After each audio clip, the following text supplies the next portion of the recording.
اچھا، یہ بات یہ ہے جی کہ یہ کوئی ایک سائنسی سمجھ لیں آپ کے تحقیق کا نتیجہ ہے۔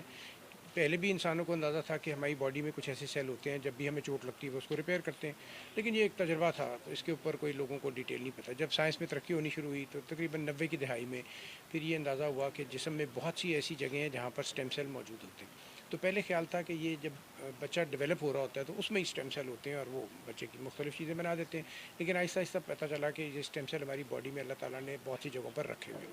اب انسان کا کام تھا وہ جگہیں آئیڈینٹیفائی کرنا اور ایسے طریقے آئیڈینٹیفائی کرنا کہ ان کو ہم اکٹھا کر کے نکال سکیں۔ تو پھر جب پتہ لگا کہ یہ جو ہمارا باڈی فیٹ ہے اس میں اسٹیم سیل کا ایک بہت بڑا سورس ہے، تو پھر جب ان کو آئیڈینٹیفائی کرنے کے طریقے دریافت ہو گئے تو ہمارے ہاں بھی کچھ سیل بایولوجی میں لوگوں نے پی ایچ ڈی کر لی۔ پھر میں نے یہ لوگ کچھ اکٹھے کیے اور میں نے پہلا اسٹیم سیل لیب بنائی میو اسپتال میں اپنے ڈپارٹمنٹ میں، لیکن پھر میں وہاں سے ٹرانسفر ہو گیا تو وہ لیب کو اتنی خاص نہ چلتی رہی۔ پھر میں نے علامہ اقبال میں بنائی، پھر وہاں سے بھی میں ریٹائر ہو گیا۔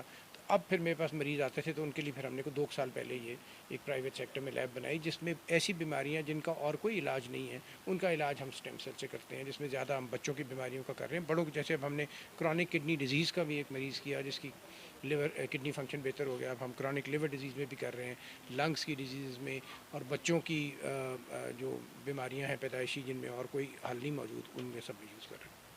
ممالک میں اسٹیم سیلز پر بہت ریسرچ ہو رہی ہے اور کامیابی کا تناسب انتہائی حوصلہ افزا ہے۔